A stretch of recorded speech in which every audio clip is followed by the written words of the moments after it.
very natural. Yes, you lot, we are OTC, and as you know, we recently released our No More Knives track, and we basically went touring around. We went into about 7 different schools teaching the message about no more knives, basically. And here's a little bit of what we got up to.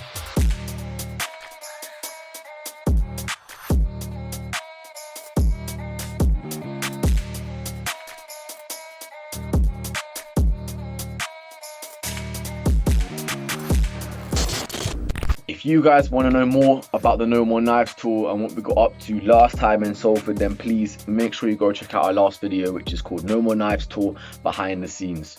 Let's get back into the video. Yes guys, my name is James.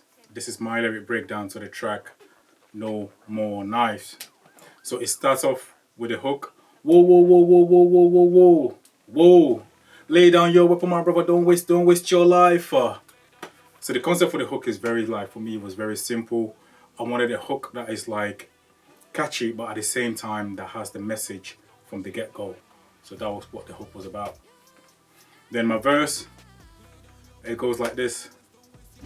Moment of silence for the souls we lost to this madness. It's popping off, pop stars getting popped like pop smoke, and I felt the sadness. At the age of 12, I got chef in the park. I was laying on the floor bleeding, wondering like, yo, how did I end up here? For me, it was just like telling my story, because I was, a victim of knife crime myself, which then led on to me carrying a knife, thinking I'm protecting myself. So 1 minute I'm a victim, then the next minute I think, as a victim, what do I need to do? Instead of like doing the right thing, I made the wrong choice, which was carrying a knife, and then which later on, at the age of 17, I almost stabbed one of my best friends because he stole from me. He was dating a girl that I really liked, and he had a party, didn't invite me, and I was very angry, and I made a bad choice to take a knife and to go to his house to stab him. But in that moment, when I was in front of his door, I had another thought. This thought was offering me a better choice. The choice was to walk away and not make a choice that's going to change my life for the rest of my life. So I did a U-turn, didn't stab him, moved up to Manchester, further my education in music technology, and then years later, I bumped into his brother, and his brother told me like, yo, Joe, like, you're about to stab. Like, yeah, it's like, yo, he's been stabbed so many times that they have to amputate his arms and legs to save him. So for me, that was like, wow, if I had done that, that could have been me spending like maybe 10, 20 years in prison or ending up in a wheelchair. So it just come from me making one good choice. So the second part was, 1 minute we're playing football, next minute, you just pull out the flick it and shoot. What would it do if it was you? So when I was 12, I got stabbed in the park. Literally, we're playing football. My friend missed the ball, kicked the stone. He was bleeding, and I thought it was funny. I started taking the mick out of him, and he got angry. We got into a fight. We got pulled apart. The next day, he came to the park with a knife and then stabbed me right here in my hand. And then from that day, at the age of 12, I started carrying a knife, thinking it was the right thing to do. But really, obviously, I was making a bad choice out of something that has happened. So, which led to the second part of my verse, which says, I get sick to the core when I see young brothers in pack, getting stabbed in the back for a little bit of back, a little bit of rack, and a little bit of what? Mad. So just talking about, I hate when I read the news and I see like all this bad news that, a young person has been stabbed, or a young person has been, has been stabbed for carrying, and while he's also carrying a knife, or like just all the negative things that come with carrying knives. So I just hate to see that, and I hate to hear that, and I hate to see like, mothers like, at the funeral crying because they lost their son, or in court crying because their son is about to go to prison. So that really breaks my heart, So the second part of my verse also says, don't be gassed by the life on the road, because the truth got deep like a double-edged sword. When I see young mothers in black on their knees, they're weeping, grieving. Bad man pull up in the middle of the night. When they pull up, I've seen a bad man pray in the corner like, Jesus, if he saved my life, I'll change my ways.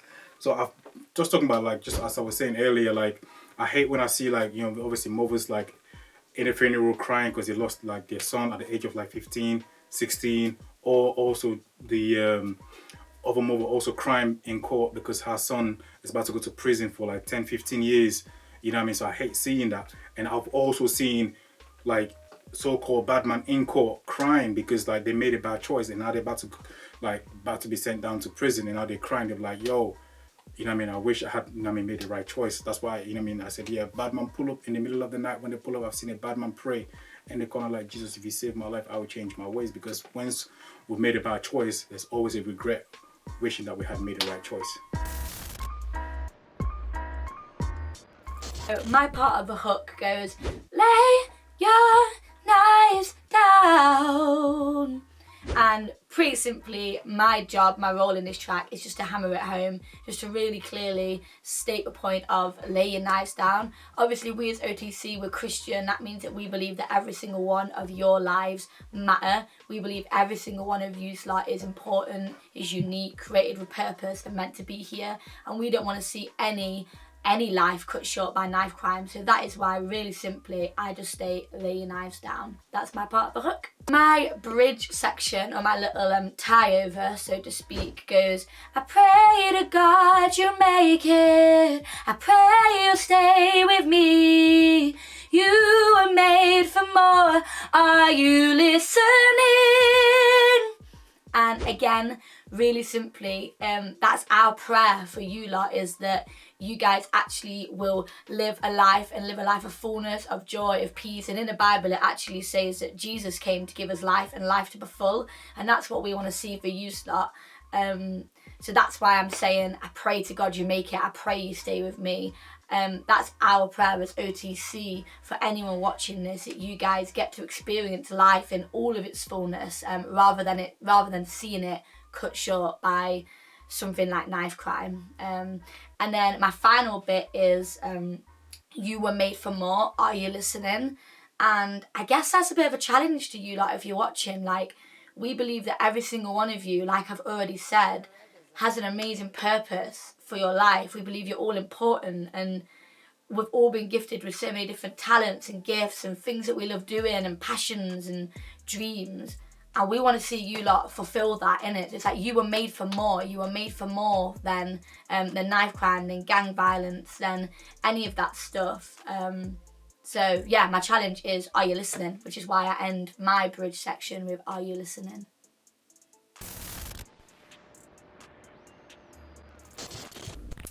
Yes, my name is Aiden, and as you know, a part of OTC, and this is Lyric Breakdown for No More Knives. In my verse, I say, don't carry no blades, no chefs, no place in death. They're stepping in dangerous areas. I was raised in death, no games in this, no fun when the faceless barrier. So it's quite simple. To be honest, my verse is quite self-explanatory. I'm just saying, when I'm saying don't carry no blades, no chefs, I'm talking not just about myself. I'm also being like, yo, don't carry that, like, because the conclusion of it, I say, it's no fun when the faceless barrier. It's no fun when people that are ballied up end up taking your life. For my next section of the verse, I say, I did run roads, saw hundreds of souls get hurt by the numerous shivings. Stifless cold, the brothers involved were sitting at funerals gripping. Too many men went back their knives in the beef they handle. Didn't go for the kill, but you bleed on the streets, and it seems to you've had life gambled. Not much that you can do when you back that poke and the man there stabbed you. From life on this earth to a picture in church right next to a bleak lit candle.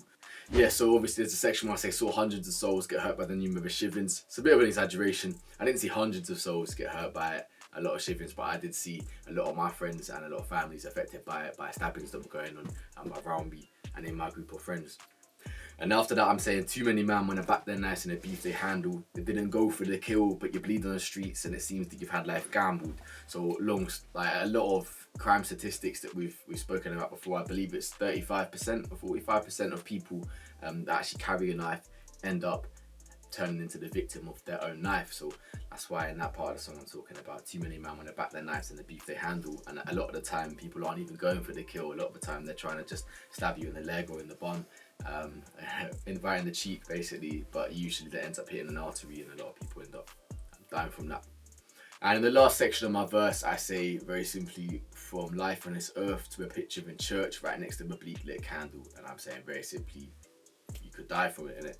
You know what I mean? You are living on this earth, and the next thing you know, there's a photo of you in church, and the last time people are seeing you is at a funeral, which is a bit morbid and a little bit of a downer, but it's the truth and it's the seriousness of knife crime. So that's my verse explained. Wow.